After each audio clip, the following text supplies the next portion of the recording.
In the interest of time, I think we should settle down and start ahead. It's already 10 minutes past the time we were supposed to start. My name is Meltem Toksöz. I am from Boğaziçi University History Department, and I'm very pleased to moderate this panel, surrounded with three former students and 2 new friends, I hope. This panel is a crowded panel. We have 5 panelists, and we will begin with Sergey Vardanian, about whom I can share some information. Vardanian now works at the Institute of Archaeology and Ethnography of the National Academy of Sciences in Armenia. He has published many folklore books on Hemshin, among which are Dreams of the King in Armenian, The Salvage Tales in English. He has repeatedly visited the Hemşinli villages in Artvin, Rize, and Erzurum provinces. His latest work, Converted Hemşinli Dialect, Folklore, and Art of Singing, has come out in 2009. He's going to present in Armenian, so for those of us who need translation, we need our headphones. And there's also a PowerPoint. So the floor is yours, Mr. Vardanian.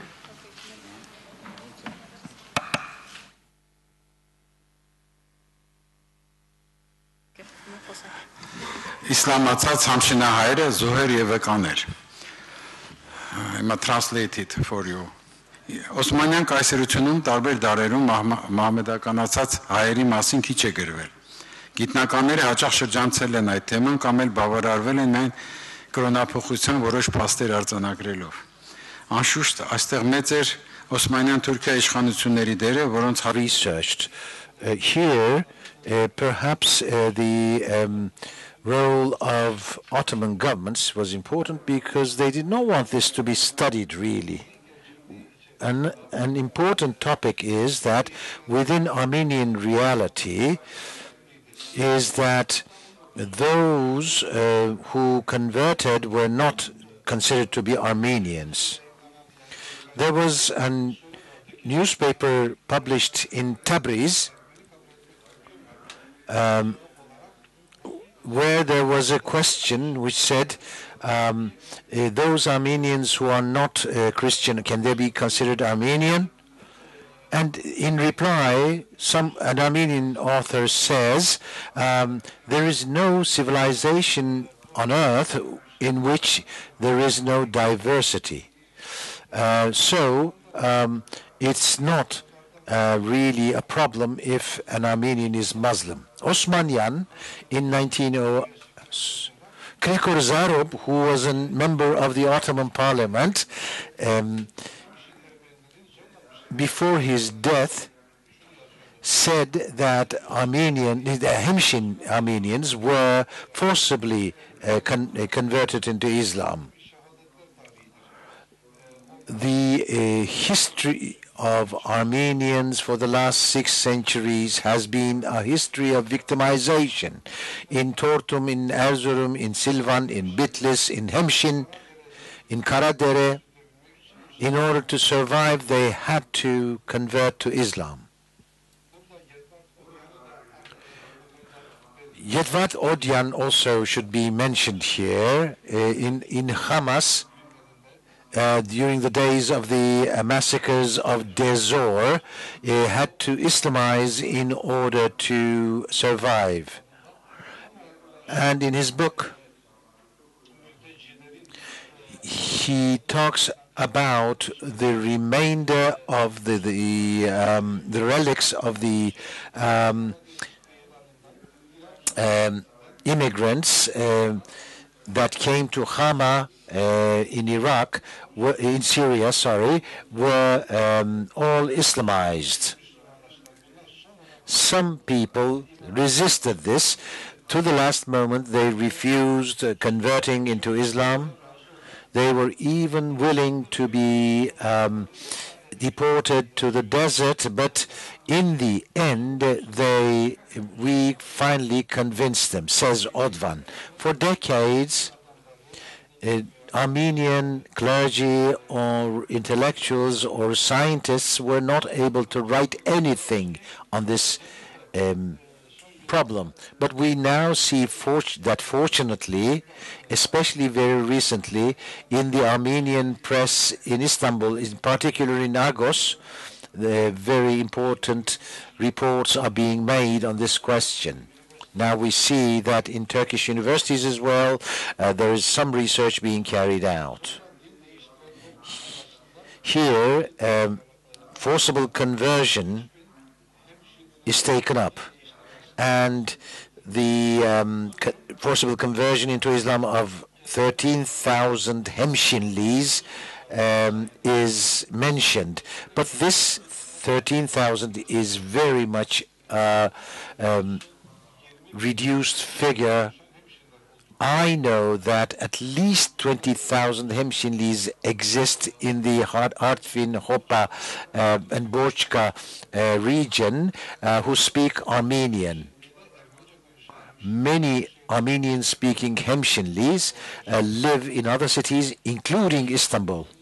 As you know, in Istanbul, there is the Hadik Association for Hemshin culture.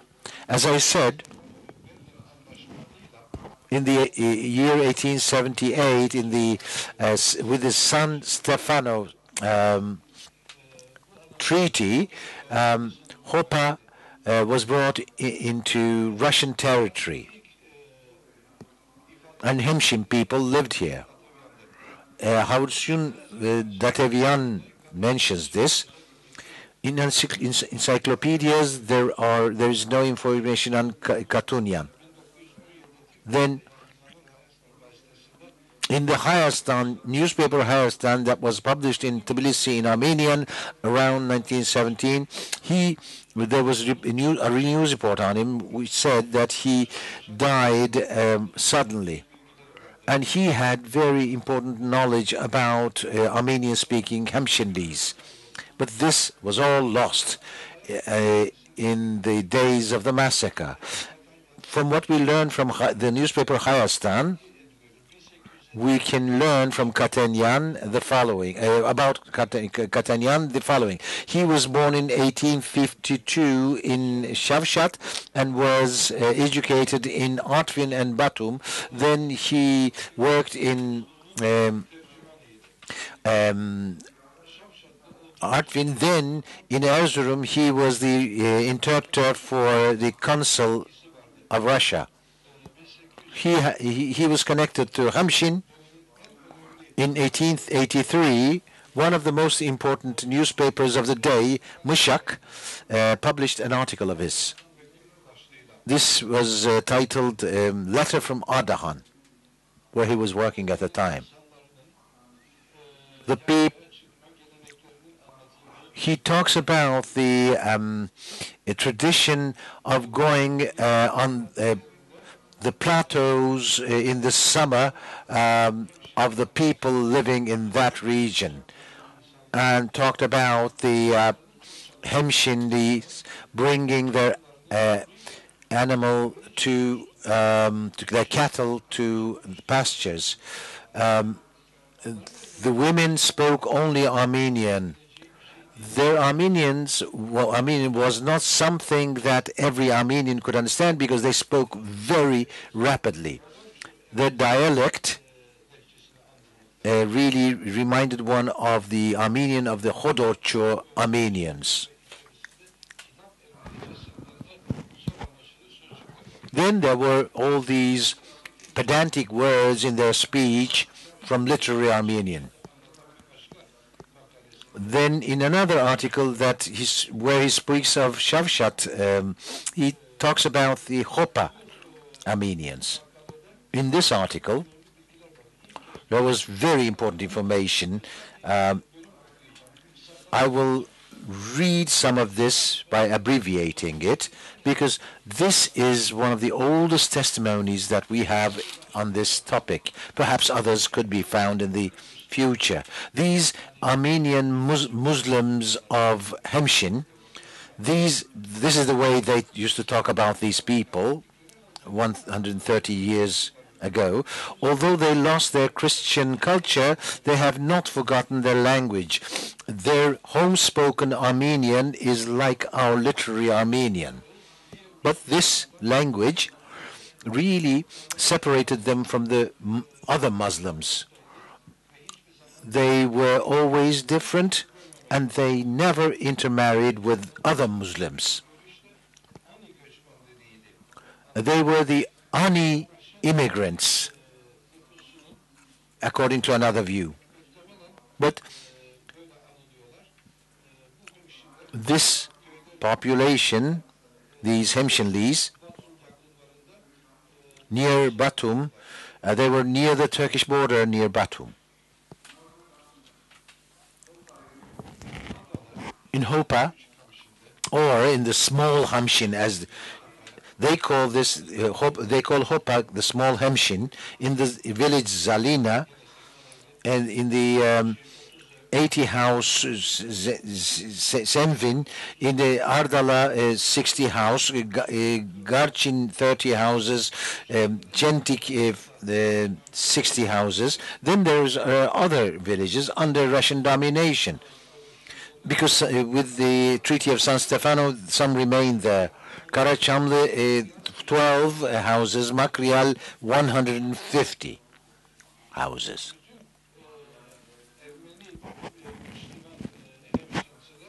All the Hemşinlis were around 600 houses, 600 households. There are other Armenians who converted in Azeristan, Kyrgyzstan, Kazakhstan, and Russia. Now I'm going to be explaining to you that the Hemşinlis live not only in the geography that you know of. The villages of the Hemşinlis in 1921 were separated from each other. Some remained in the region of Azeristan. According to the 1926 census in Ajaria, 10,000 Armenians and 625 Hemşinlis lived. In the years of the Second World War, in 1944, when many Hemşinlis were on the front,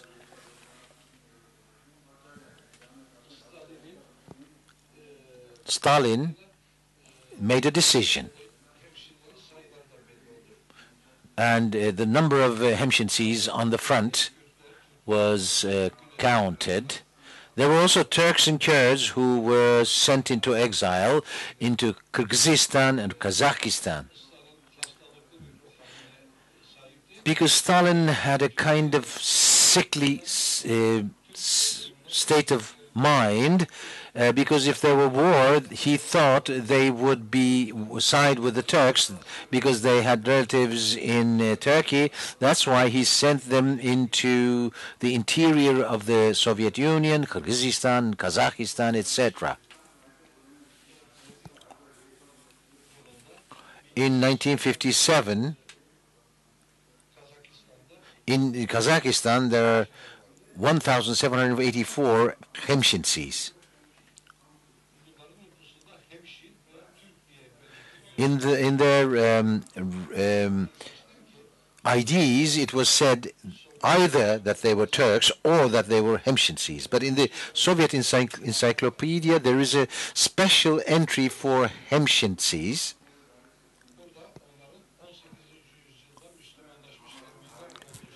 It says there that they were Islamized in the 18th century. So they were defined as a small Islamized Armenian group. In other sources of the Academy of Sciences of the Soviet Union, they were defined as a group of the Armenians as well, or Hemshin Armenians. Solomon Prug published a book on the populations of the world, and there the Hemşinlis are defined as a group of Armenians. I can cite other sources, but because of the limitation of time, I'm hurrying forward. So I would like to, I took down notes on the lives of the Hemşinlis in Kazakhstan, Kyrgyzstan, the Oshi region. You see the picture behind me, Dursun Kazakoğlu. These are Kyrgyz Hemşinlis. According to them, in 1915, they came to the Çamurlu village, the village Çamurlu, during the war, that is, and they then moved on to Trabzon, Kocamanbaşı, which is an Armenian village. There, they lived in an evacuated Armenian village. Then one day, Armenians came down from the mountains, women and children, and when these people started to weep when they saw the suffering of the Armenians, then they gave them a cow as a gift. But then they said that we cannot live here because this is a cursed Armenian village, so they went back to their old places. In the Chekhinov, the village Chekhinov in Kazakhstan, in the 1980s, I came across İsa Karabeyoğlu. In his Crimea days, he said he saved 18 Armenians and took them to the forest to keep them secure. Here you see the Şabanoğlu family. When she was 15 or 16, she went through the whole ordeal of the genocide, and she was weeping when she told me all about this. Then she explained to me the Ardahan Armenians were taken to Arganush. Here there is the so-called Cehennem Dere rocks, where they were thrown off the peaks. Well, once you see this, you cannot forget this. This is a really scary place. In 2010, in Cehennem Dere, the famous singer Hikmet Akçiçek from Istanbul accompanied me to Cehennem Dere, and I told him that I wrote this kind of thing, and he said, I had heard this kind of story when I was small. Then he told me about the story of his own relative, Hacı Kadir. Up until the 1920s, Soviet borders were open, and so relatives could see each other. The wife of Hacı Kadir is ill. They take her to Batum, and the doctor there, if you speak in Hemshin, then we can communicate. Are you from Hemshin? Yes, he says. We're from Ardanuç. We ran away from Ardanuç during the massacres. We ran here, and her husband lives there as well. And Kadir explained all this on the basis of his own testimony.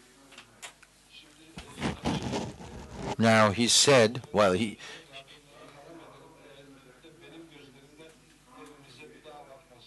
if you don't go and see our house with your own eyes, then I will curse you throughout my life. And this is the kind of thing that the way they are really bonded to their hometown.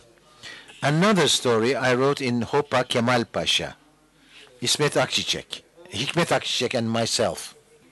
We wrote this. He was a driver in the past, and in the 90s, he was carrying cargo from Tbilisi. He was bringing glass from Tbilisi to Artvin. The woman did not want to come.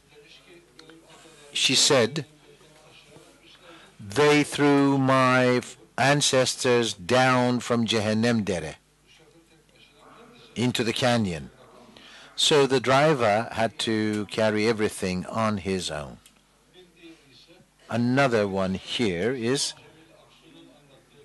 Well, Cemil Aksu from Hopa, from the magazine Bir Yaşam. Well, when I was your age, his father said, I saw how they took the Armenians to Cehennem Dere and threw them off the cliff. A pregnant woman, together with her children, spare my children, throw me off the cliff. No, they did not even pity the children. They threw off the children as well from the cliff. Now this is called the Misty Cliff. No one can really forget this place. This is where they call Misty Cliff. People hear the crying and the weeping of the Armenians here. Let me say a couple of words on this as well. In Rize, I did this kind of work as well. In Rize, they Islamized, converted to Islam, therefore one did not expect massacres there. But in the village Yeridovit, there were Christian Hemshin people, Hemşinlis.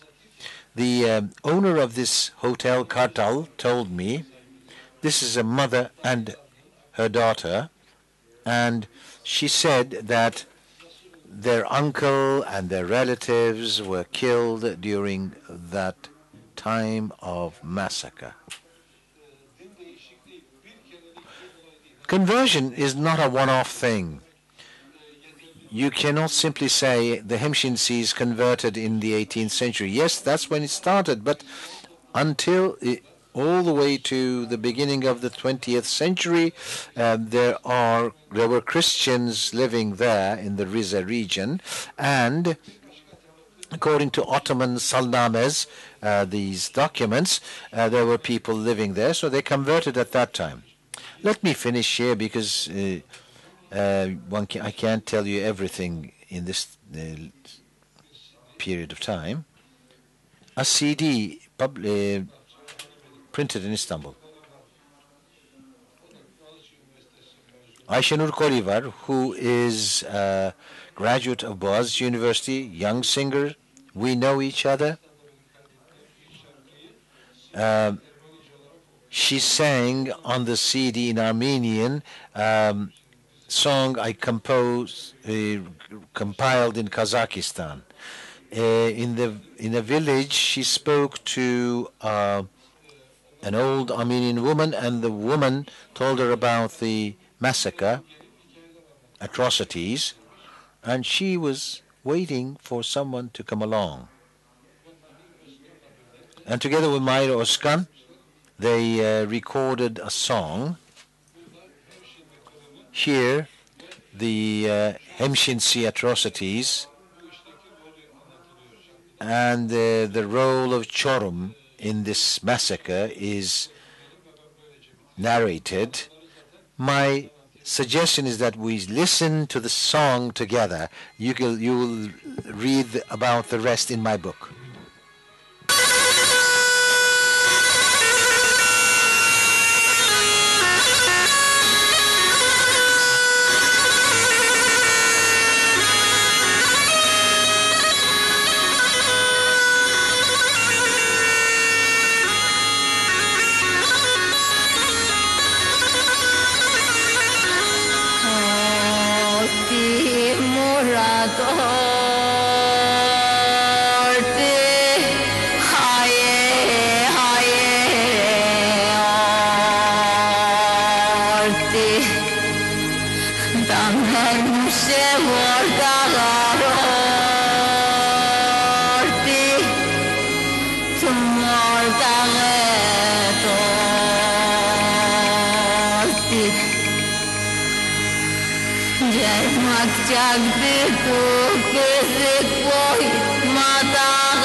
Nación.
Geçiyor gerçekten. Ağlayacak ama ne yaparsın? Kadın her evleniyle kalkacaktı. Böyle etmeyecek.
Thank you so much for this beautiful music. Çok teşekkürler bu güzel müzik için. And for this oral historical record. We continue in this panel of early and late history of Islamization, conversion with Hemshin. So it's going to sound a bit of a panel on Hemshin. This allowed me to say that I hope next time we do this, we have other regions as well. But this is also very indicative of the newly reached place in studies in Armenian populations in Turkey and in the past in the Ottoman Empire. Next is Serap Demir, a graduate student from our own Institute of Modern Turkish History. Serap graduated from Marmara University with a BA in political science, but is now working on her master's thesis with us. And her interests include employment, minorities in Turkey, social movements, and this is the one that we're going to hear is on Hemshin, and as she has entitled it, subtitled it rather, Victims and Witnesses. Thank you, Serap. Merhaba. Direkt konuya giriş yapıyorum. Hello, I'll be reading my text. When we look at Turkey's modern construction, we see there are Greeks, Armenians, and Jews as the non-Muslim communities, and I will be concentrating on the minority groups, especially the Hemşinli. Why is the Hemshin identity so important? In fact, it englobes two minorities. If it is based on Armenian origin, it is defined by the authorities as acceptable, and if not, they're unacceptable. Now, who lives in Hemshin? They're mostly in Artvin and Rize, and in Erzurum, Trabzon, Düzce, and Sakarya, you also have Hemşinli groups who have migrated there. There is no unity about where they came from. They're supposed to have come from Turkmen tribes or Armenians. There are different theses around this. I'd more like to base myself on Hovan Simonyan's research, and he debates Kevorkian's findings as well. The Hemshin region was discovered by the Armenians who fled the Arab onslaught of the time in 800, and with the economic situation degrading there, the Armenians began to migrate. It's not correct to categorize them under one single category and to ask how they see themselves as Turks, Armenians, Muslims, or Christians. I'm not going to go into that, but I'd like to dwell on when the Armenian Hemşinli took on the Muslim identity. And it is important to note that this is changeable according to social interaction. Periodically, we can see that this starts with the 16th century because in the previous period it was under Byzantine rule, and it was not possible to Islamicize the region anyway then. So it began with the 16th century and went on until the 18th century. Why these dates, you might ask? There are certain indications of this. When you look at the Ottoman registers, you can date this to 1650, when the region was mostly inhabited by Christians. And then the first mosque was built in 1640, and this in fact coincides with the fall of the Armenian church. And the first mosque was built by transforming a church into a mosque. So why are the 16th and 18th centuries important, and why did the Armenian Hemşinli convert to Islam? We need to look at the conditions of the 17th century. Under the rule of Mehmet IV, the circumstances had an impact on Armenians changing their religion, converting to Islam, because their conversion to Islam helped the Sultan in increasing his forces for his army, also as a believer's army against Christian minorities. There was also intolerance against Christian minorities, which developed at that time. And at the same time, there are defeats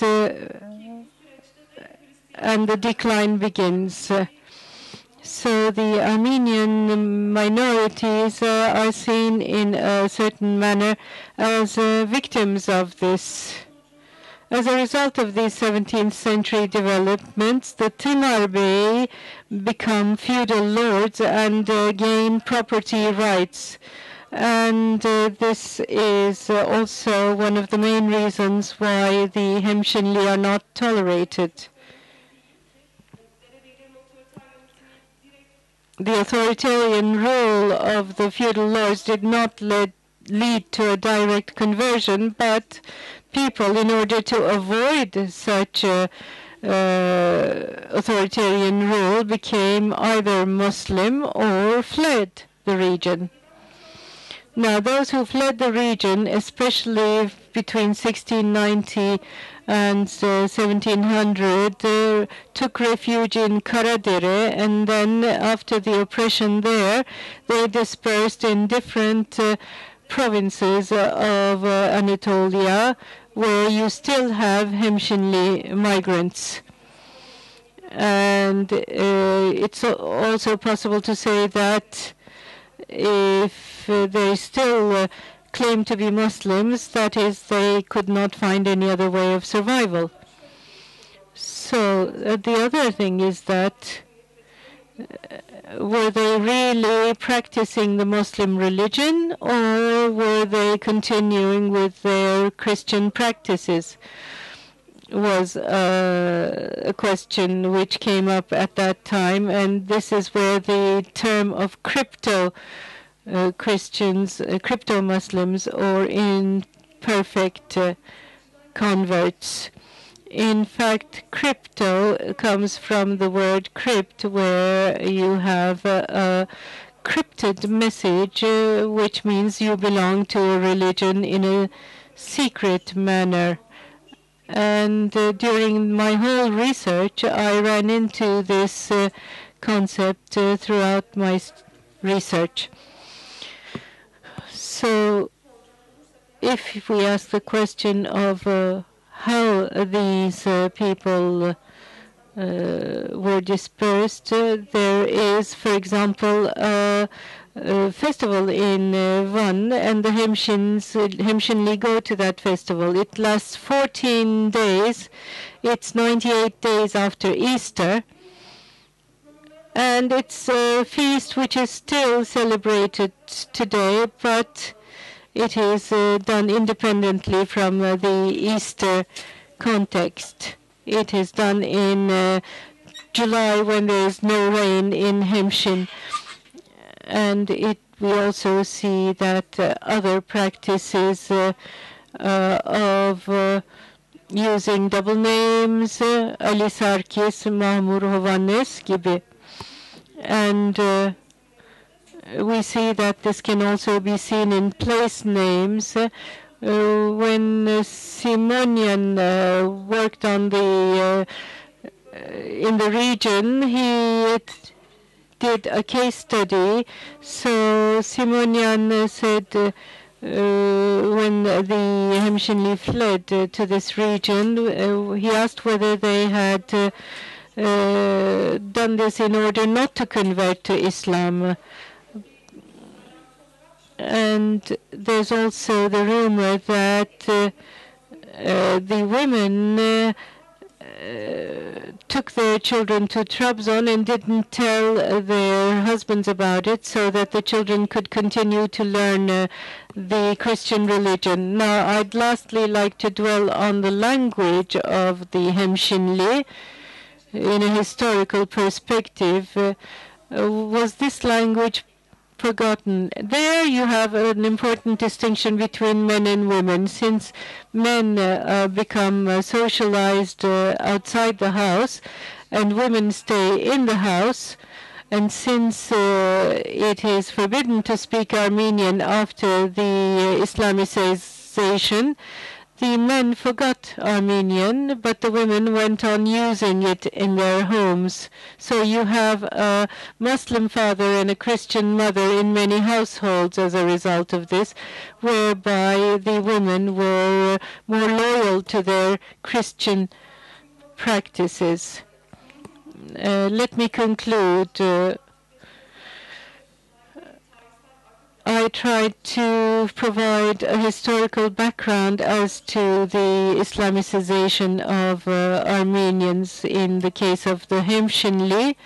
This was a cultural policy which was forcefully applied, but I'm not judging whether these people feel Armenian or Turkish today.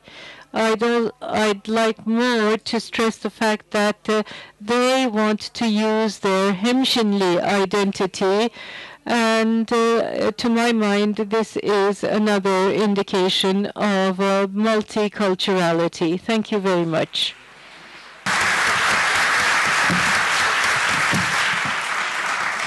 Thank you, Serap. Perfect timing. Hopefully we'll have more time at the end. Let's move on with Mahir Özkan, who comes to us he's originally from Artvin, Hopa, but he has migrated with his family to Istanbul back in 1990. He's a philosophy teacher, currently working as a teacher in Kocaeli, and at the same time doing a graduate work on philosophy, again, at the Kocaeli University. He has been writing stories fed by his collections about Hemshin culture, which were published in Agos, and I believe they are now being prepared for publication by Aras. He's also been producing a radio program called Hemshin Öyküleri for the No Radio station. And we heard from Sergey Vardanian his participation on the musical work on Hemshin, Bahçeye Hanımeli. And so now we continue with Hemshin and Mahir Özkan's interpretation of Hemşinli identity. Evet, merhabalar. Hello, everyone. to think on the Hemşinli identity shows us what the Turkish identity and the Armenian identity are conceived as. So I will be speaking about all three, perhaps. But this is not what I'm going to dwell on. I'm going to dwell on the Hemşinli identity.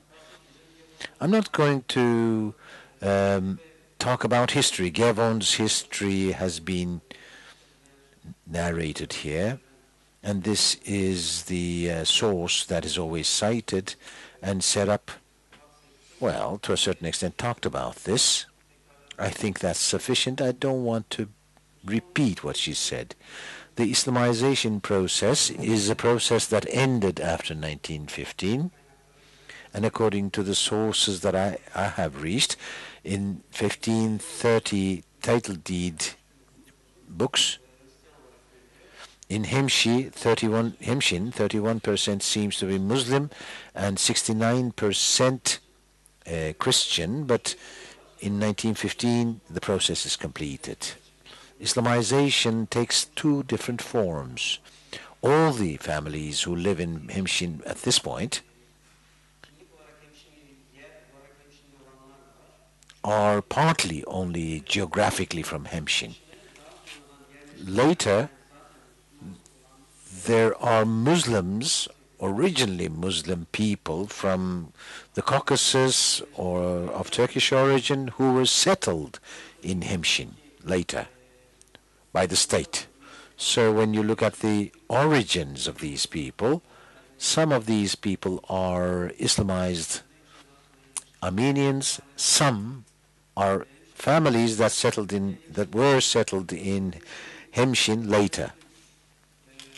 Usually there are three groups, classically, conventionally: northern Hemshins, western Hemshinlis, and eastern Hemshinlis.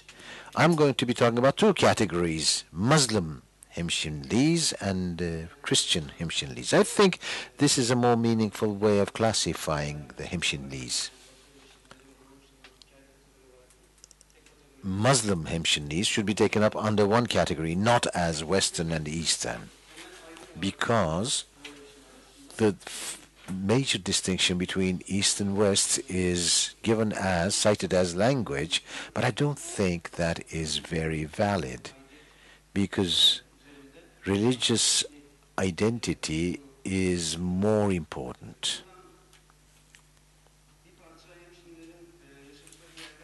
Now, I would like to give you a bit of information about where the Hemşinlis live, because we're talking about a very dispersed geography, although the center lies in Hemshin. And there can be Hemşinli villages in very remote areas where you wouldn't expect them. The Christian Hemşinlis live in Sochi, Krasnodar, Vorozhev, and other cities in Russia.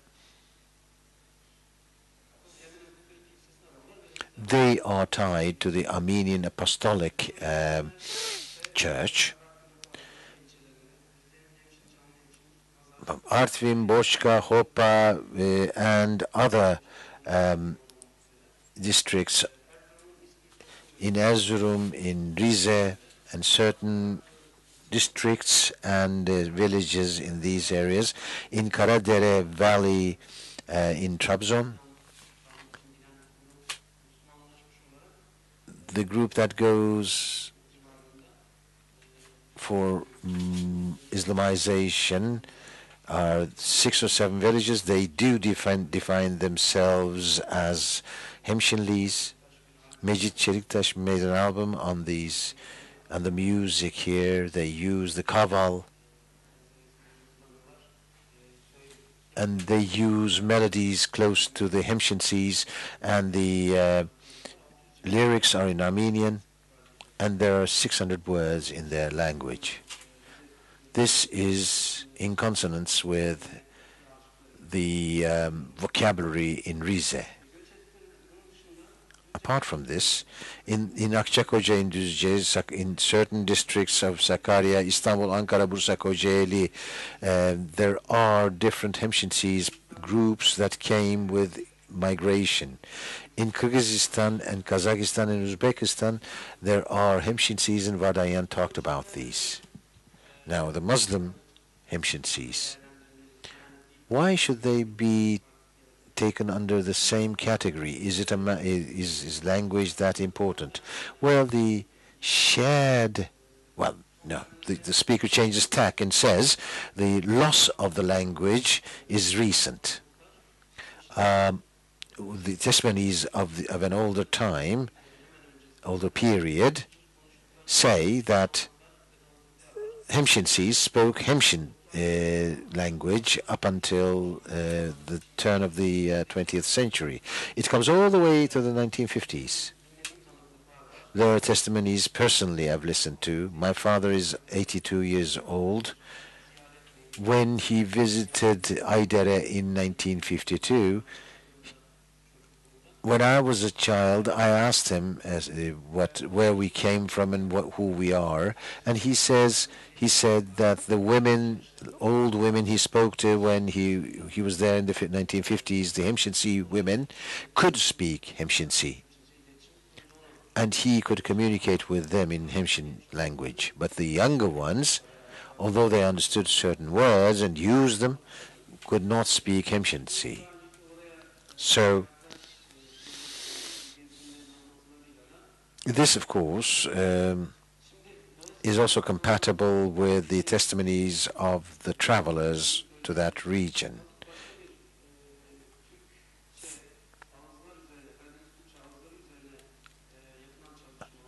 In research carried out in Karadeniz Turkish dialects, there are similarities that come out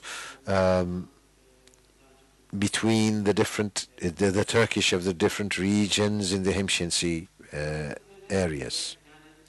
Well, names of families show also that they are the same community. For instance, in Hopa Hemshin, certain families have relatives in Rize Hemshin, and many of them are conscious of this.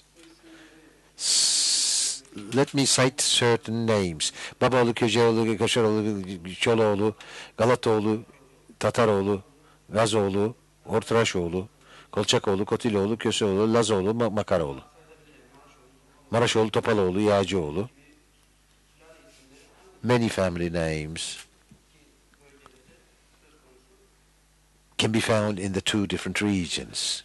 One distinguishing characteristic is that Minasoğlu, Partaloğlu, Aşıkoğlu, Butikoğlu, Dertaloğlu, there are also names like this which are of Armenian origin, and these are conserved. This is much less commonly seen in the Hopa Artvin region, Hemşinlis. When we go to the perception of identities, there is important, a serious impact of the Turkish identity and Armenian identity on Hemşinli identity. This is a cascaded Turkish identity construction. In order to understand this, you have to look at Yusuf Akçura's three methods of politics. He says there should be the following method in the building of Turkish identity. First of all Muslims are Turkish. Then the Turks perceive of themselves as first Turkish rather than Muslim.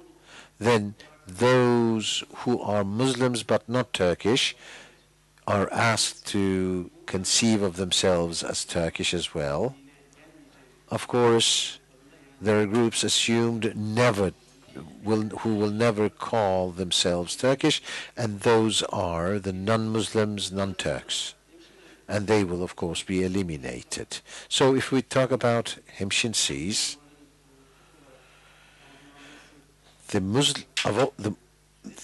the process that comes all the way from the Ottomans, whereby all Muslims are considered to be Turkish. Now, this is very influential. Let me take my own family. When I started to look into the Hemshin identity, when I asked about the Armenian identity, the answer given by my mother. She doesn't know how to read and write. We are Muslims. What do you mean by Armenian? We're Muslims. No Muslims are Armenian, she said. And the Kanai Mendak Armenian Masao. So if you say you're Armenian, they will butcher you. This is a woman who was not educated at all, so this kind of consciousness, this kind of idea about Armenianness really was hurtful. Let me tell you another story. When the Soviet border gate was opened, there were markets established in Hopa under the title of the Russian market. My uncle, he's a very religious man, and he's totally against being characterized as Armenian. When he was shopping in that market, he really joined a very ferocious kind of bargaining process. I did not understand because I was young. When the other guy said something, he looked around and leaned towards the seller and said Akhbar and some other Armenian words meaning brother, would you please lower the price a bit and so that I can buy this. So obviously he knows Armenian. So this shows that there is something decisive about the Muslim identity here, but on the other hand, the Armenian identity also has something similar. The Hemşinlis really grab onto their Hemşinli identity. I see the Hemşinli identity in this following way. They resist both Armenian identity, the Armenian identity which they consider to be Christian, Armenian equals Christian, and also Turkish identity which they equate with Muslim alone. So to learn how they perceive of themselves, one needs a situation, a more democratic situation where everyone can talk about everything. Let me say a few more words about identity. My mother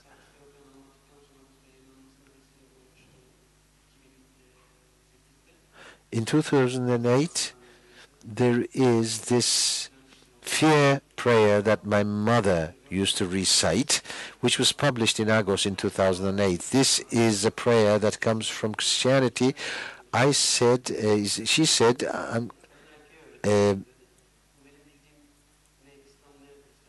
I'm going to teach you a prayer. I was expecting something in Arabic. So she taught me this prayer. This speaks about nature and the fearful character of nature and what one has to do. I have to say, I say this only once, because if you say it once, then the healing character loses. She told me not to tell anyone, but I wrote it for the newspaper, for Agos, so I feel very ashamed.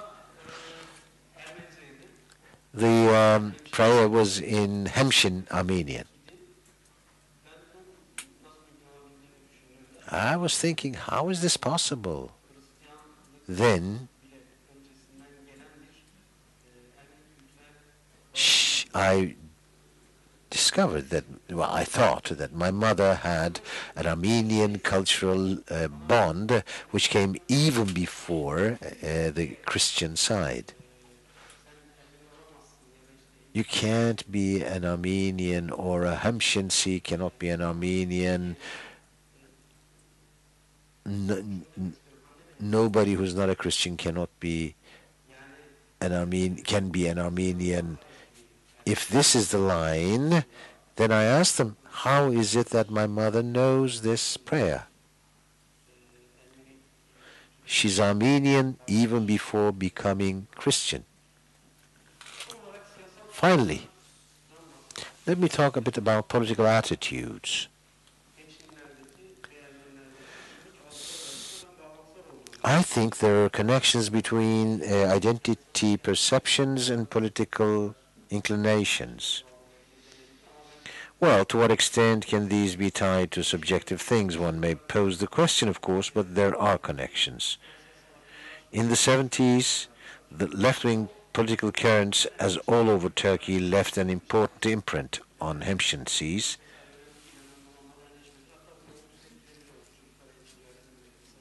This had also negative influences, like not teaching the kids Hemşinlis.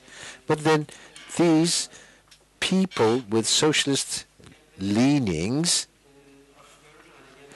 started to see their identity, and the interest shown in identities was increased, and freedom-oriented people, let us call this with such a broad appellation, relate to the idea of being Hemşinlis much more easily. The more conservative individuals have a more difficult relationship. There is also a nationalistic, Turkish nationalistic tendency that was formed in the 70s.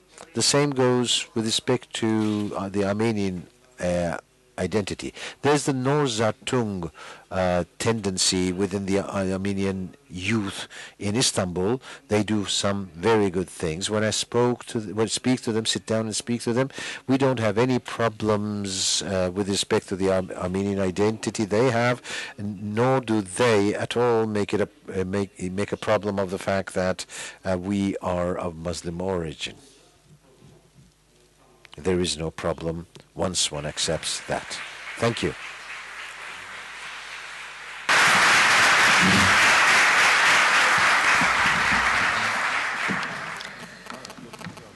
Thank you so much. That was fascinating and refreshing in some ways. Now we move beyond and above and outside Hemshin to more perhaps Ottoman ground as well. And it's Uğur Bahadır Bayraktar's turn. Uğur Bahadır has received his MA degree from us, Boğaziçi University Atatürk Institute for Modern Turkish History. And he is now doing his PhD at the same department. He is a published student very successfully. He published before on political economy of çiftliks as well as on Albanian nationalism. He's also a research assistant at the same institute. And now Uğur is going to talk to us about abduction, marriage, and Islamization in the Tanzimat era. Thank you.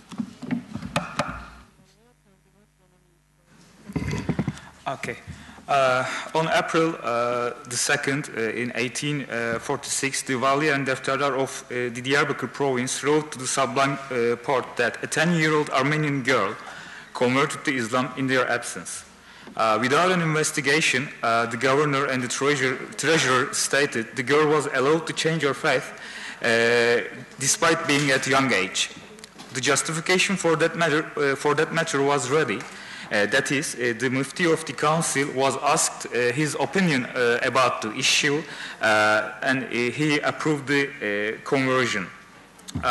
However, the conventional wisdom stated the otherwise. That is, conversion of minors aged 9 or 10 would be null and void.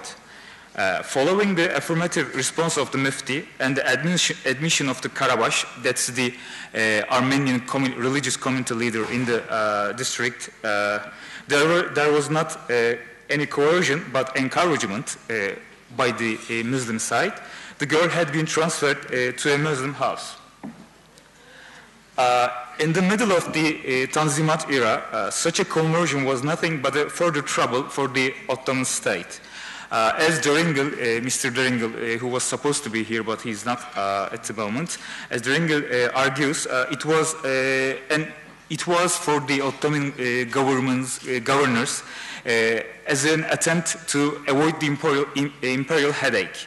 That is, the governor expectedly tried to calm the issue and put the matter to the rest. But the Mufti, Dervish Efendi, was not going to do that. He was not going to put the matter to a rest. Even though the girl was set to convert because of the maltreatment she received from her stepmother, the conversion became a playground for international intervention. Interestingly, after the girl converted, she refused two Armenian local notables who was going to take her to Istanbul for the ultimate investigation. She went with a certain Sabit Efendi, a local tax farmer. The international tension left aside, the young Armenian girl evidently sought salvation, not spiritual, but material, because of the abuse of her stepmother to which she was subject.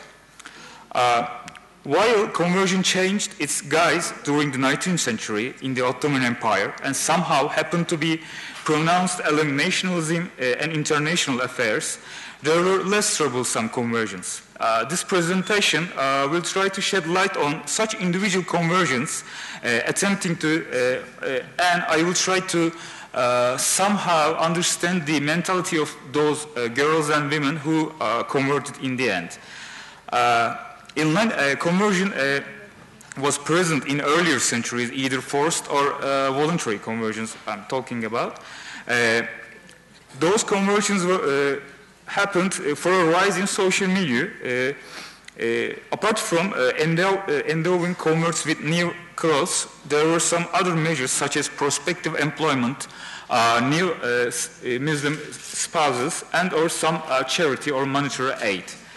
Of course, prospects of raising social status had quite gray areas when it comes to a very young girl escaping with a Muslim male and accepted Islam after a few weeks. Conversion of underage children was more complicated throughout the 19th century, if not earlier. That is because conversion of minors to Islam was already enigmatic in this Islamic literature. Discussing mental capacities of children, Alginho indicates three categories, as you can see in the slide. Children under the age of 7, children of about the age of 7 to 10, and adolescents above that age.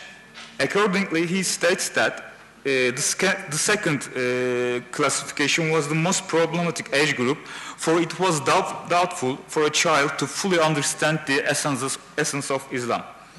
For example, in another instance, in 1849, some Muslims in Tokat, Turkey, Ottoman Empire, kept a 7 or 8-year-old Armenian boy in their house, arguing that the boy had converted. The parents asked his return, but no avail.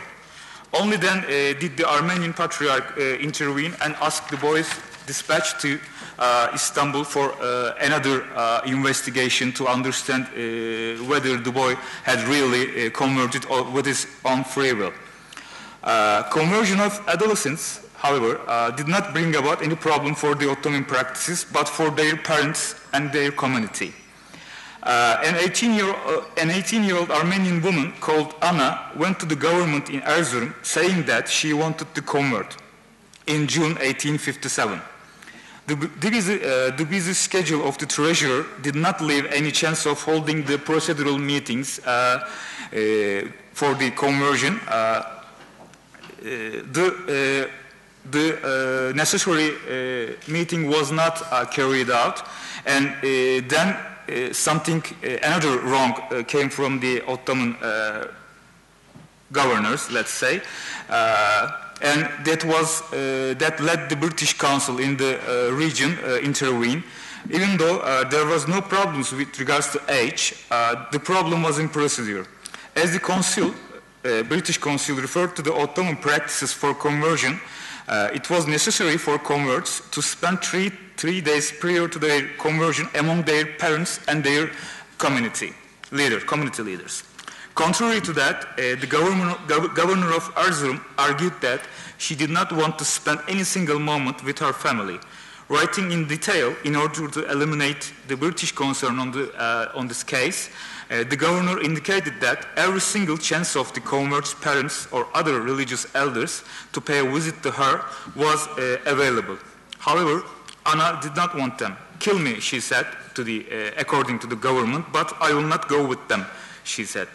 Evidently, she had some issues with her family, or we'll never know the truth about that. At the end of 3 days, however, she converted. At the final meeting, when she actually converted, her mother, Anna's mother, turned away from her and asking a collection of some property now Fatma had. However, all of conversion narratives were not that peaceful. In December 1859, a certain Ahmet, son of Shemo from the Zilan tribe, abducted Meryem, daughter of Hrant, in Kars. Ahmet abducted Meryem, who was classified as an adolescent girl, or in Ottoman Turkish, Bikri Bali, and converted to Islam prior to their runaway. And after that, they went to Bayezid, spending 2 months there. Even though we will never be able to know whether it was a forced conversion or not, there were a few other examples of conversion. Not necessarily related with abduction, forced conversions of underage girls were not tolerated in Ottoman courts, but the practical method of conversion to Islam would lead the local Muslims to employ it whenever they deemed necessary. For instance, in August 1873, 2 Armenian girls were brought in front of the Council of Sivas. Local Muslims of Gemerek, who brought the girls, claimed that they had converted to Islam. While one of them did indeed convert, it appeared during the regular investigation that she did not want to convert. The girl, said the Armenian bishop, denied any kind of acceptance and asked for her sister and mother, crying and asking for mercy.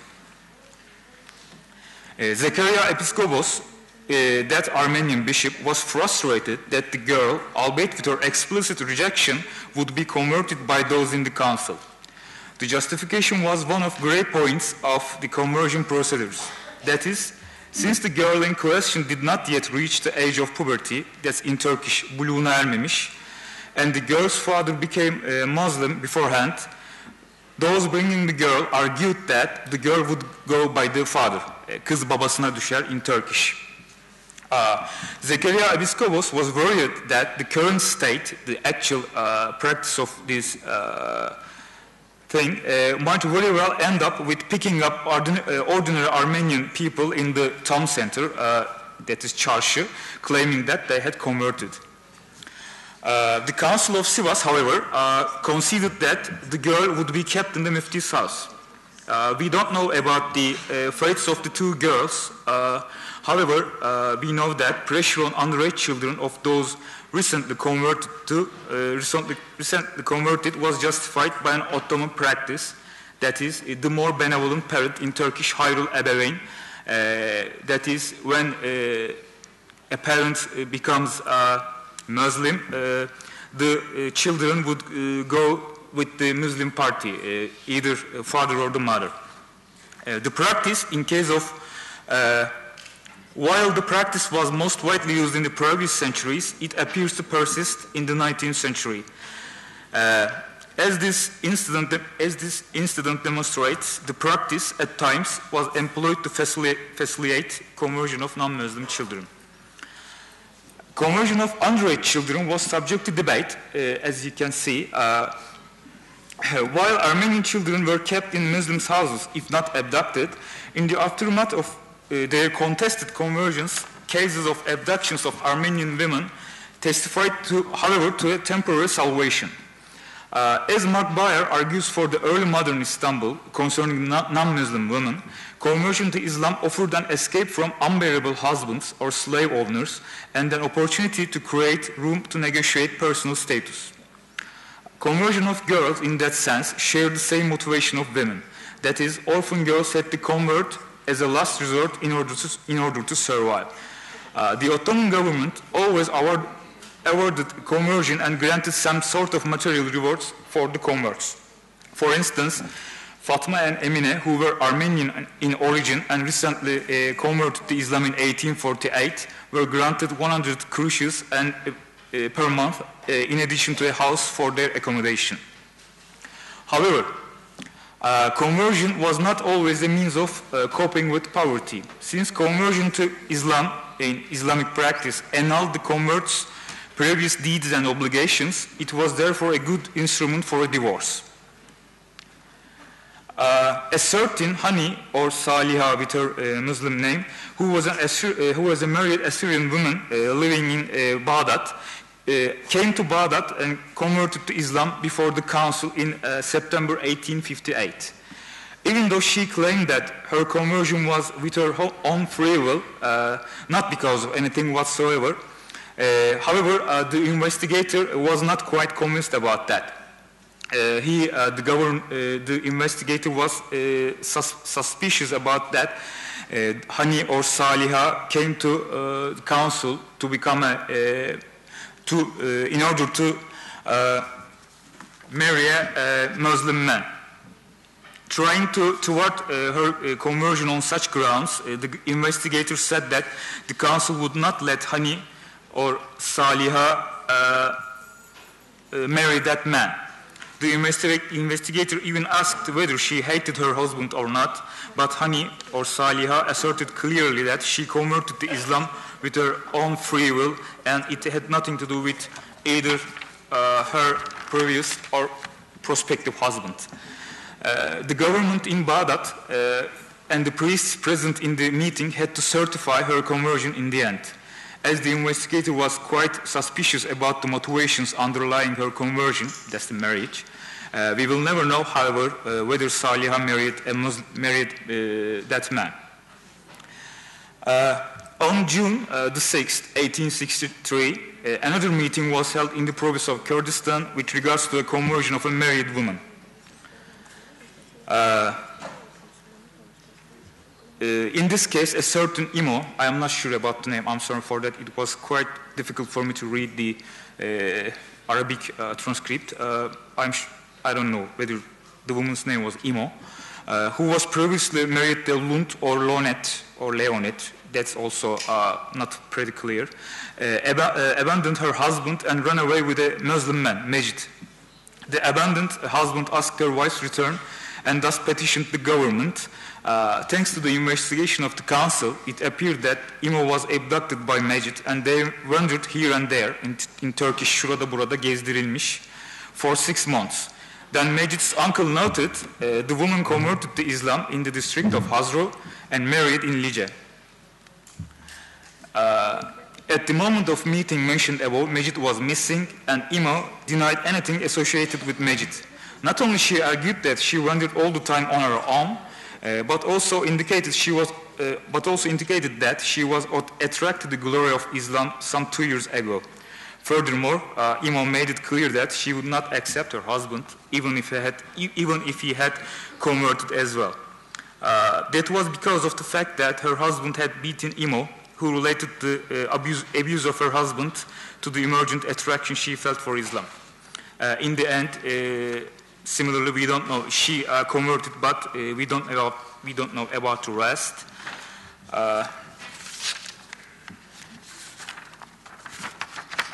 I guess I got like 2 minutes. Yes. Okay, let me just conclude then.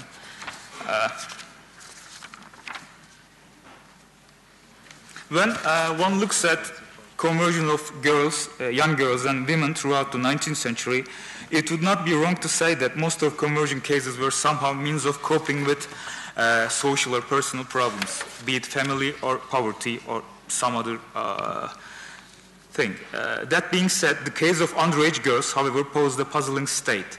No matter how much the Sublime Porte avoided conversions which had the very potential to turn into an international crisis at any moment, pressure on underage girls or women cannot be said to non-existent in the countryside. Though abductions were not that prevalent in the countryside, they facilitated the conversion process in the Tanzimat period.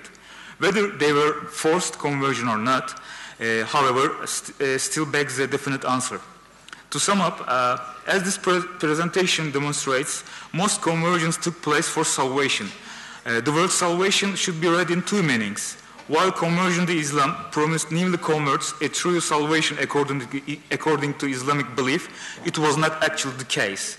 Rather, most of Armenian girls and women had to convert to reach a state of material salvation. Unfortunately, the ends of that salvation were not very promising as well. As underage girls who were abused in family sought salvation in another family, this time Muslim, single women who coped with poverty or some other problems sought salvation in imperial charity to be granted. Correspondingly, married women suffered from mistreatment by their husbands, sought salvation in another husband, which would probably be the end in the same way. Thank you very much.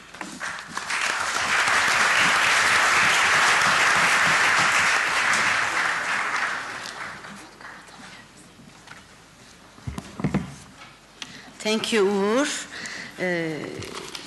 We move on the same theme of course, conversion with actually Selim Deringil, who I guess doesn't really require any introduction to this audience, but as you know, Professor Selim Deringil is from Boğaziçi University History Department, currently teaching away in Beirut.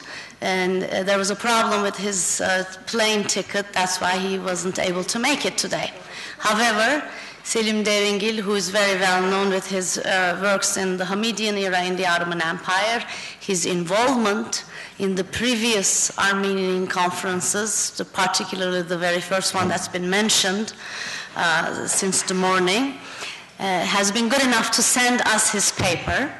And our very own student and Selim's student, Ohannes Kılıçdağ, is here with us to read Selim's paper. Ohannes? Thank you. Good afternoon. As Professor Toksöz says, I'm going to read Professor Deringil's paper entitled The Mass Conversion of Armenians During the Hamidian Massacres, 1894-1897. And this is a chapter from his latest book, Conversion and Apostasy in the Late Ottoman Empire, which is awarded Fuat Köprülü Book Prize by Turkish Studies Association. And now the paper. After the disastrous war of 1877-78 with Russia, leading to the loss of the greater part of the most valuable remaining Ottoman lands in the Balkans, the Sultan and his entourage feared that Anatolia, the last stronghold, would go the same way. The Armenian population of the Ottoman Empire was the last of the Christian communities to make a bid for autonomy. After the establishment of the Armenian revolutionary organizations, the Dashnaks and the Hunchak, in the last years of the 19th century, the revolutionary committees, as they came to be known, deliberately sought to emulate the Balkan model of activism. As the Armenian revolutionary organizations gathered momentum and established tactics, it became their self-conscious aim to emulate what they saw as similar movements in the Balkans. Particularly, the Serbian and the Bulgarian Komitagi were actively adopted as role models. On this, Dadurian is perfectly right. Quote, "The Armenian question had become an extension of the Eastern question. The Turco-Armenian conflict functioned as an integral part of that crucible, as a test case for the preservation of the empire," unquote. An Ottoman document emanating directly from the Yıldız Palace at this time clearly drew the parallel. Quote, however, the Armenian affair is not like the Bulgarian or Serbian affairs because it has arisen in Anatolia, which is the crucible of Ottoman might, unquote.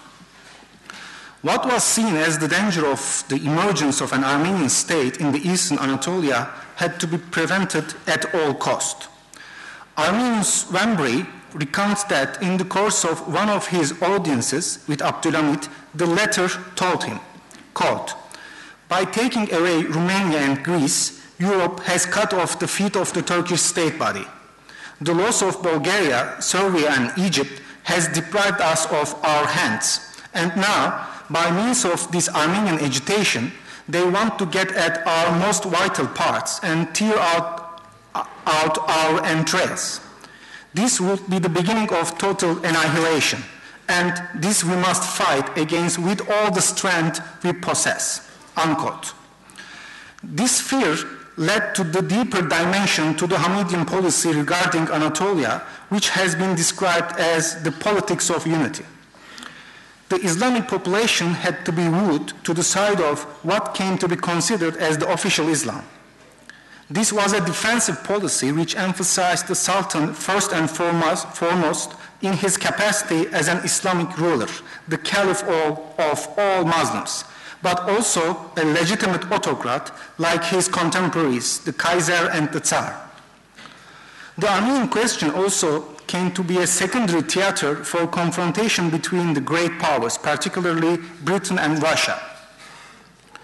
It was against this background that the series of events which have gone down in history as the Armenian massacres occurred.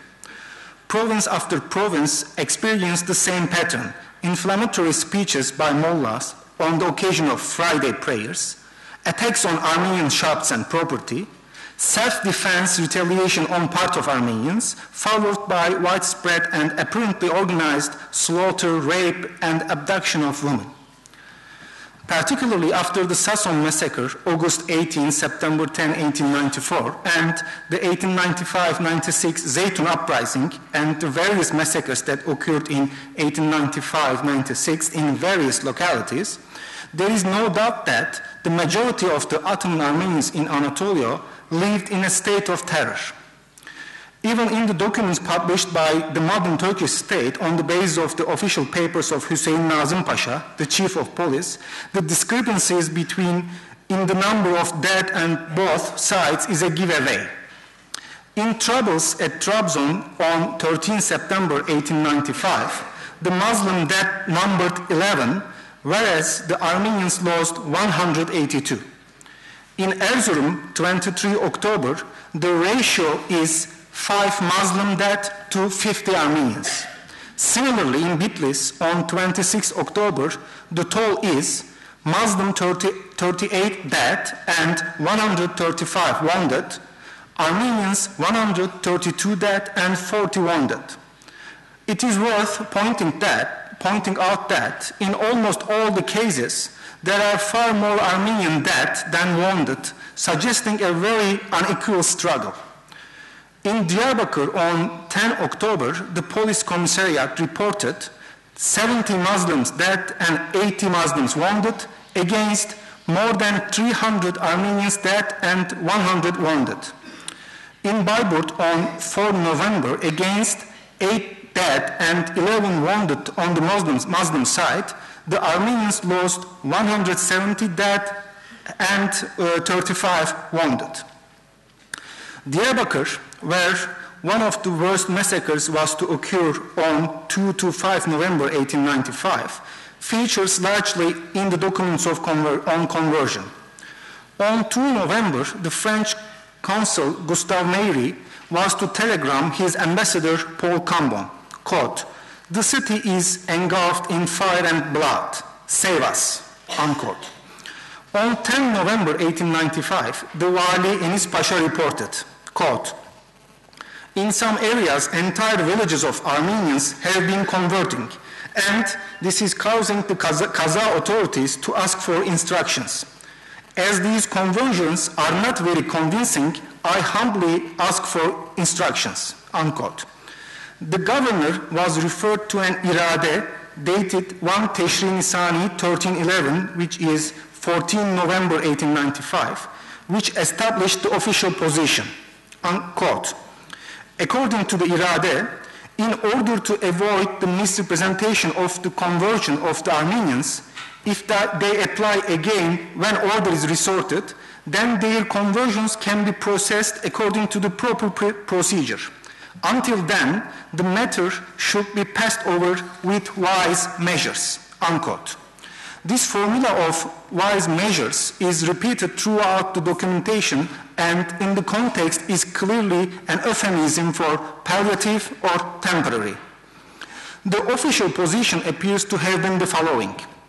If the mass conversions of the Armenians were accepted, this would appear to the outside world as an official policy of mass forced conversions.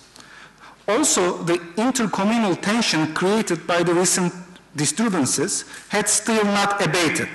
Quote, "You are to bear in mind that to cause offense to one section of the population at a time when we are trying to win the hearts of the population will lead to untold complications." End of quote. Presumably, the section of the population that was being spared was the Muslims who would be offended by what they would perceive as insincere conversions. In the wake of general atmosphere of massacre and insecurity that reigned in Anatolia in this period, case after case of mass conversions was reported from the provinces. On 5 November 1895, the Vilayet of Erzurum reported that in the last week, 3 villages, Hınziri, Korikul, and Hunlar in the Kaza of Tercan had expressed the desire to convert to Islam of their own free will.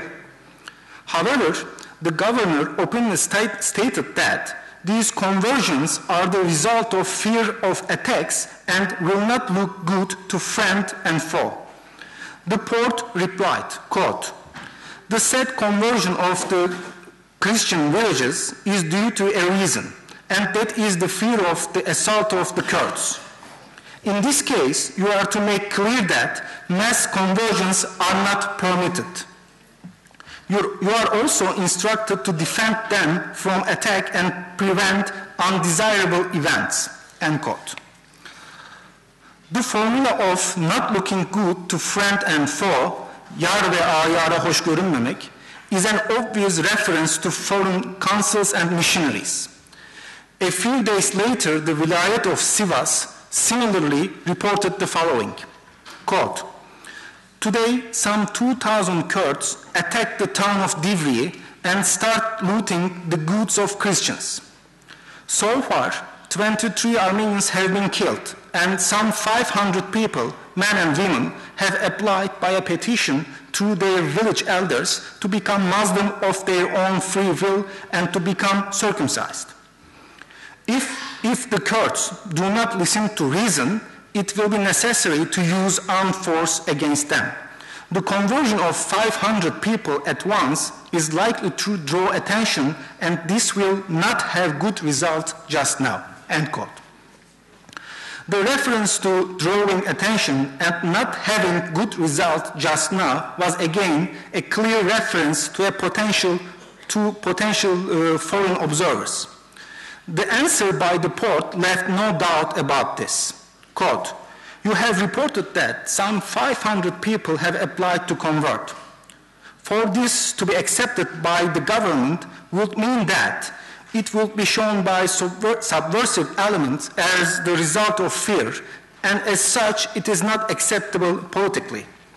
You are to tell the applicants that their conversion can only be accepted after the order has been restored." End quote.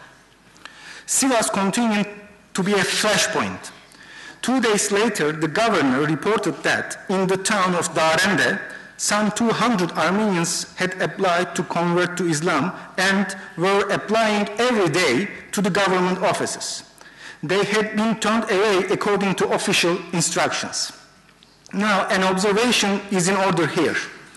In times of extreme crisis, such as the massacres of 1890s, an Armenian village that had offered to become Muslim but had not yet been accepted, would be in a dangerous state of limbo, making them even more of a target for their enemies who could accuse them at any time of insincerity or even worse, potential apostasy. In some cases, out of desperation, in order to force the hand of government, Armenians even declared that they had themselves circumcised.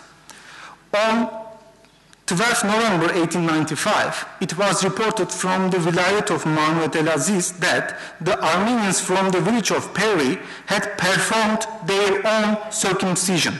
Kendi kendilerine hitamlarını icra eyledikleri in Turkish. Yet this was not to prove good enough. The Porte replied, quote, "This matter results from two reasons. One is the fear of the attacks of the Kurds. The other is to enable them at a later date to complain to the foreigners that they were converted by force. They are to be told that if they still want to convert individually, when order is restored, the matter will be considered according to the proper procedure and precedent." End quote. On 27 November, the Vilayet of Bitlis reported that all the men and women in 3 villages attached to the Kaza of Genç, Mezan, Erzif, and Tanimaveran had all applied to convert. The answer from Istanbul was almost copied in verbatim from the telegram above. The quote, "The official acceptance of mass conversions by Armenians will cause this to be seen as forced conversion.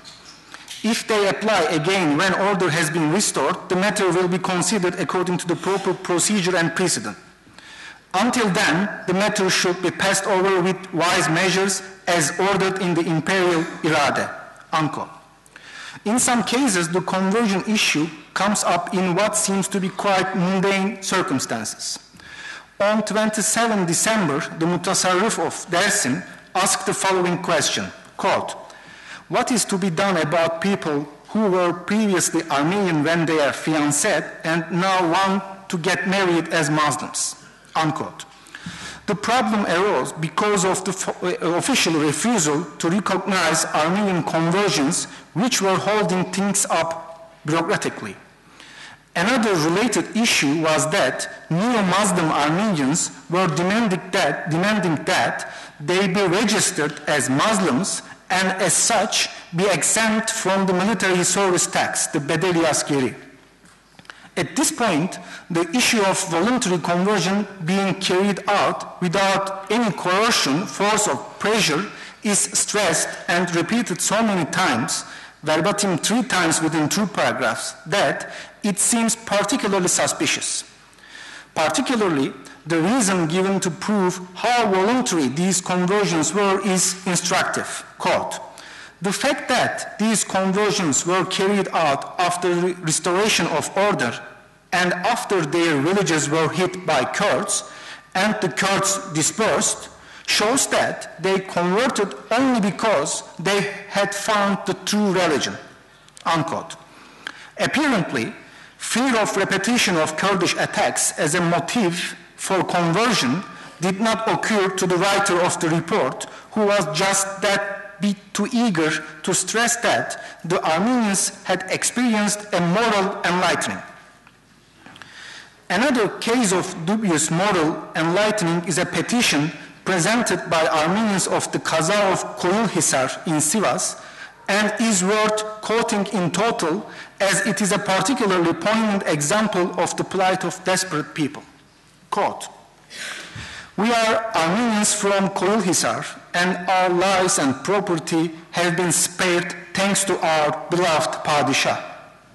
15 days after the disturbances, some of us, of our own accord, decided to accept Islam.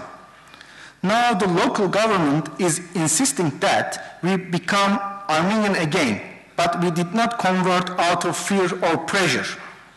We saw that this was the true faith. May Allah grant eternal life to our glorious Padişah. Amen.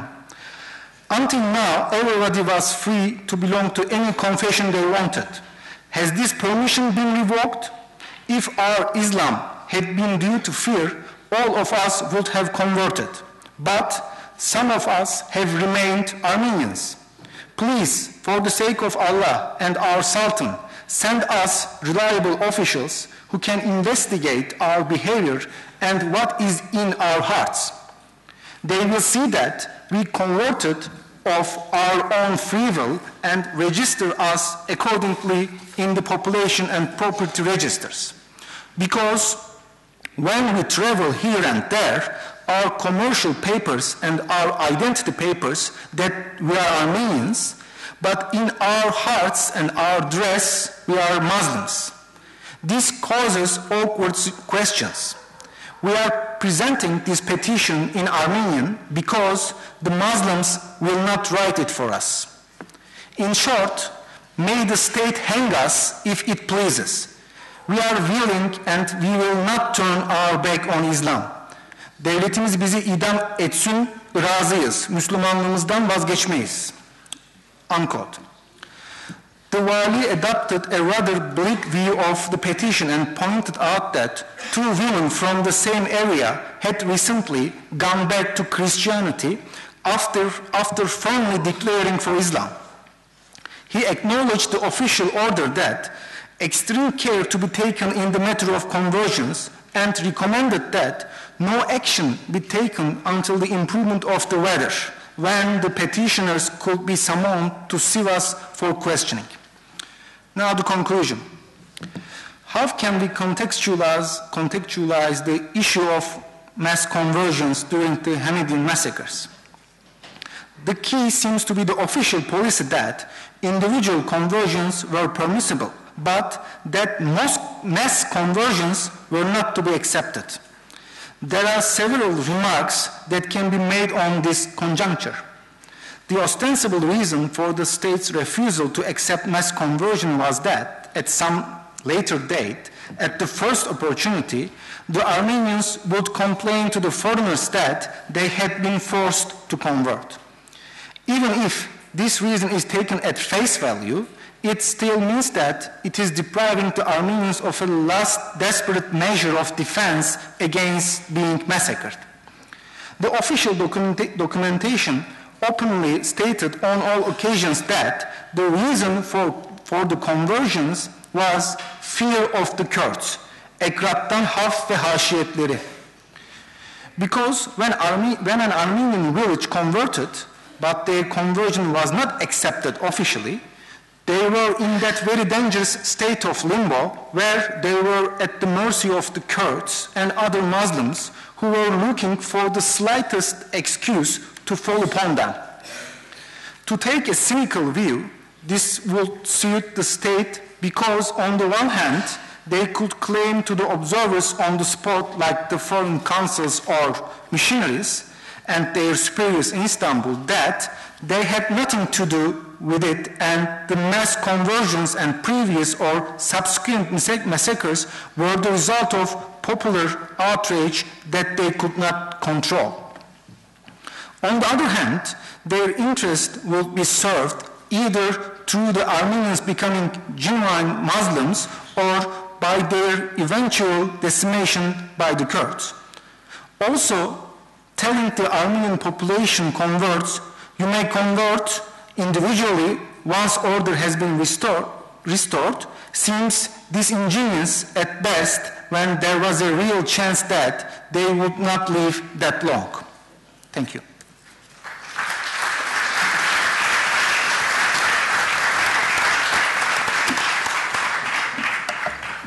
Thank you, Johannes. That was very kind of you, and I'm sure Selim will send you his thanks too. Now I think there's only a little bit of time left to open the floor directly for questions instead of me spending time and taking advantage of my position at this desk. So I open the floor for questions, comments. Back there. Can you raise your hand again so that...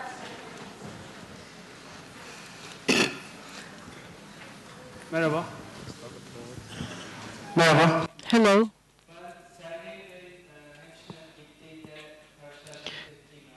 I'm curious curious to know what kind of reaction Sergey met with when he went to Hemshin from the ordinary people there.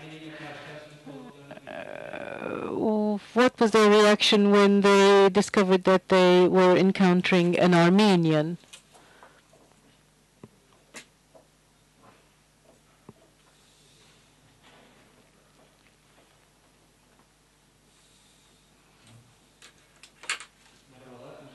Hello. Thank you for organizing this conference.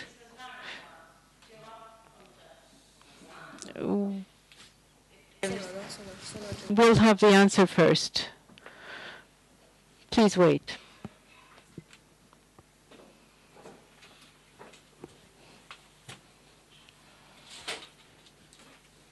I'm sorry. Please go ahead with your question.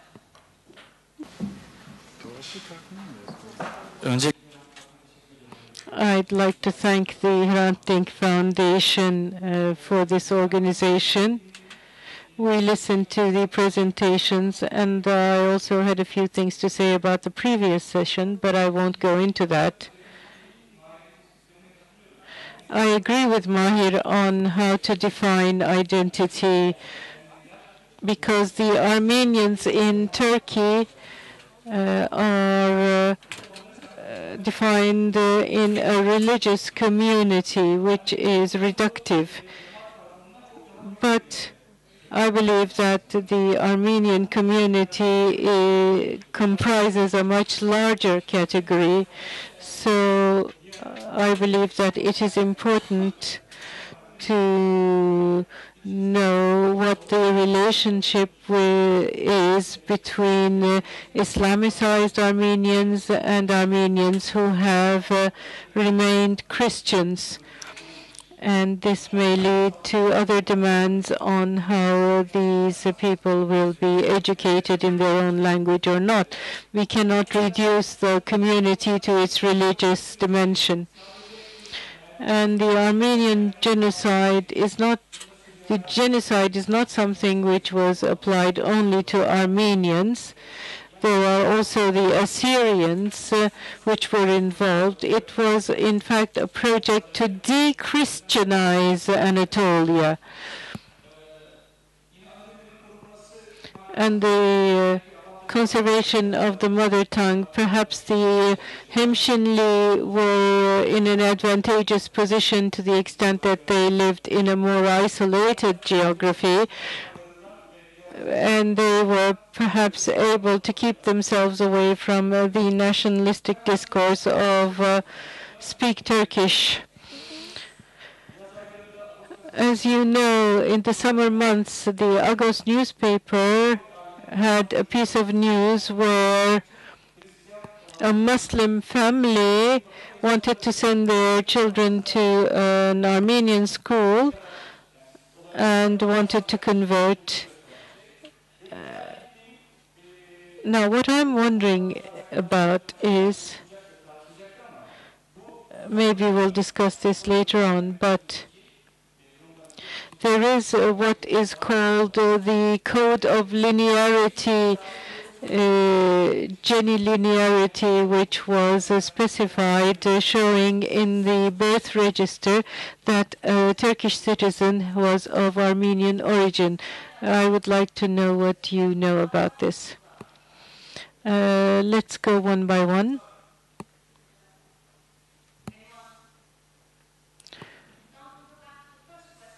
And they are ready to answer.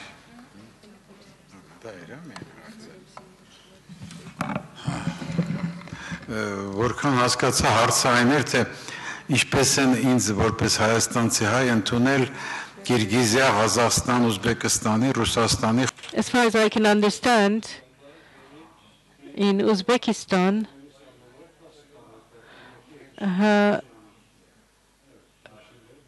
someone from Uzbekistan, how did the Hemşinli accept me?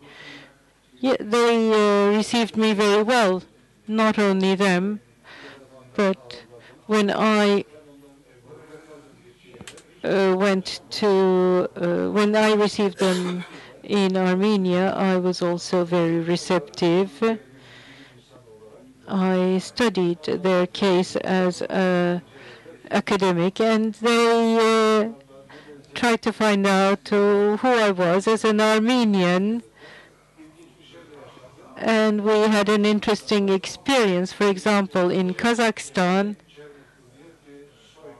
there is a group, a collective people called Cermutlu. They're all blue-eyed. I'm not blue-eyed, but I went there and I told them that they were Armenians, so they gathered around me. Yes, I said. Yes, they said, we do look like him, in fact, because the people in the locality were very different in their physiognomy. And they received me very warmly. They came to Armenia, and now I go to Hopa. I have friends there. They come to Armenia to visit me. They're interested in the language. So there was never a problem.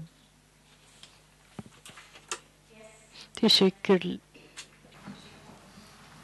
Efendim, ben katkı babında bir soru sormak istiyorum. Her ne kadar içinde bir tecrübe paylaşımı olsa da çok kısa konuşmaya çalışacağım. Şöyle bir başlıkta kısa atmak istiyorum. I'll try to be very brief. I'll share an experience with you.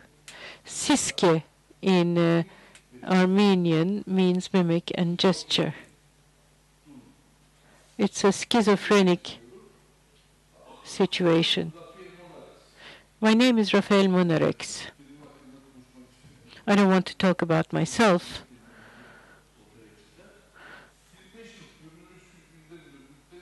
After coming back from 25 years of voluntary exile to my country, Turkey, I encountered some very interesting things where you go to official instances and you show them your identity card. They look at it, and all of a sudden, it's almost as if they had a twitch on their faces. So I said, what's disturbing you? I ask them, and they say nothing.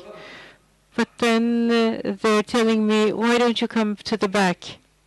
And they whisper, I'm an Armenian too. And I experienced so many of these things. This was 25 years ago, in 1980, because of the coup d'etat I had left. You could never have encountered such a situation at that time. But twice or three times a week, I would encounter such situations when I found myself in this or that official building or office, because I was ready to have some brutal answers when they discovered my origin. But when you speak now of identity, I can speak from my modest experience. There is this category of sirke, which means vinegar. This is typical. There are nationalist circles in this country which are very vehement about the national identity. I don't know if you share this with me, but for so long, being Armenian has been considered like an injurious, a slanderous word that people feel the necessity of showing themselves as even more Turkish than the Turks, more nationalist than the nationalists. So now the vinegar category I'm talking about comes in here. It's a schizophrenic situation. You have a divided identity into two sub-identities which are at war with one another. And within one identity, you have two sub-identities which are not at peace with one another. Now, the second category is the secret Armenians. It's not the same thing because they know they're Armenians. Their identity is not fragmented. They know who they are. And those two sub-identities are in harmony with one another. So you can imagine the Armenian Christian and Turkish Muslim identities are dancing with one another. One leaves the place to another when necessary. And so I have these two categories in my mind. And these categories also after 1915 apply to those who converted after 1915. So you have two other subcategories of converts and Hemşinli. Now this is interesting. So the vinegar is a schizophrenic situation where you hide your identity. That's what I wanted to share with you. One last thing. When I was interested in Turkish politics, I meet some very interesting people in Ankara, in the National Assembly, in the ministries. There are cousins. All of a sudden, when you introduce yourself during a meeting, all of a sudden, there are people who come up to you and say, "Oh, brother, we are cousins. So how can you be my cousin?" I ask. And then I realized this was a code. This means we are also Armenian. But of course, this is whispered into my ear. And in ordinary life, you can meet a grocer or a butcher, and they call you, they say that they have cousins as well. And I just wanted to share those things with you. Thank you. The issue of identity is not only a historical issue, and what you've told us shows this. Is there someone in the back there? Now I'm speaking Turkish, says the chairperson.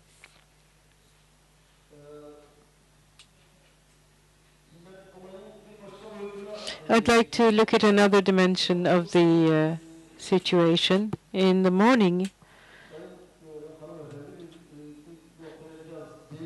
there was a lady who touched upon the issue of a particular oppression vis-à-vis Armenians. Let's say you're a member of the Human Rights Association and an activist, a Kurd or a Turk. You are a target. But if you're Armenian and you are a member of this association, you're twice a target. If you're an activist in a political party, if you're Kurdish, you are a target too. But if you're Armenian, you're a double target.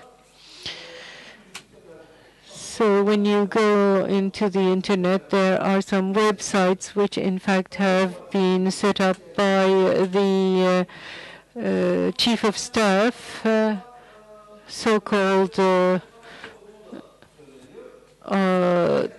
civilian websites, but there you have threats against Armenians, and I realize that in the list of names given to threaten people, there are people from my family who are either members of the Association of Human Rights or of the Kurdish political party.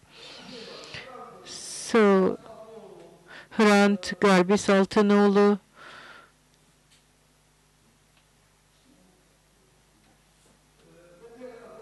and their friends were more involved in the political movement and were more persecuted before the 1980 coup d'etat. We know that. And we are being tracked down as secret Armenians.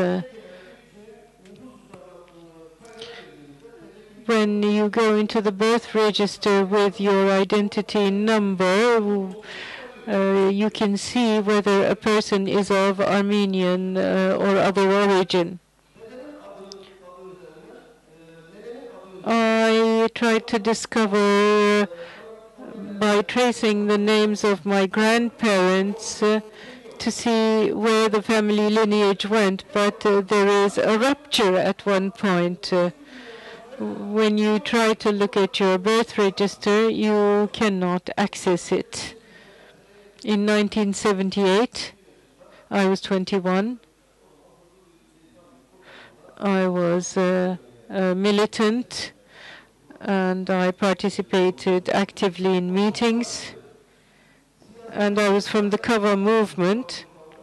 There was a political police officer where I lived, and he would arrest some militants, saying, I'm not going to do anything to you. You are good family children, and you believe that you are proning the Kurdish political movement, but your leaders are in fact not the people you believe they are.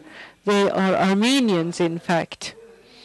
And at that time, we realized that we were being tracked down already at that time as Armenians by the government because of my grandfather's name, which was Vartan, and you cannot hide that as an Armenian name. And although he was a stout believer in Islam, his name remained that. And my father, who was also a stout Muslim, when I asked him about our past, would get mad at me. When I was 13 or 14, we were alone at the butcher's, and I asked him, Father, where do we come from? And he said to me affectionately, so his name is Vartan, Miho, Ezo, Genjo are the people. In fact, this is a distorted version of Yetvart, the Armenian name. So the Western Armenians have a demand now. They want to go back to the lands of their ancestors in Anatolia, and I support this demand. I'm a socialist,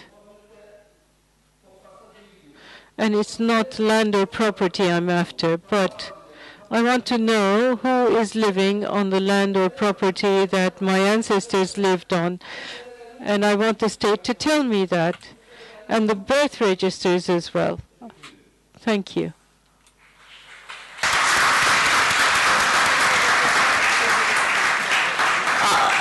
Actually, you have that right as a... But... Welcome to the club deyip başka bir şey demek aklıma gelmiyor. Çok kişi istiyor. I can't think of saying anything else. Please, that lady. Ben doğdum Halep'te. I was born in Halep.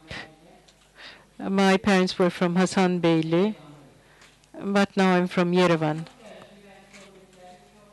I traveled a lot in the Soviets. I met so many Armenians who were Turkified or Islamicized. And I also saw as well in Europe that there are two kinds of people, good and bad. Now, I believe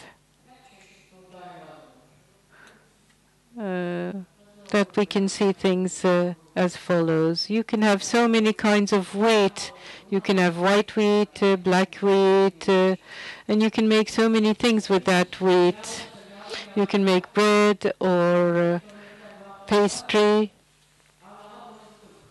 During the Soviet state, we forgot about God and we became atheists. In '86, there were Hemşinli who came to Kyrgyzstan, and we were sitting down, and they wanted to come and live there.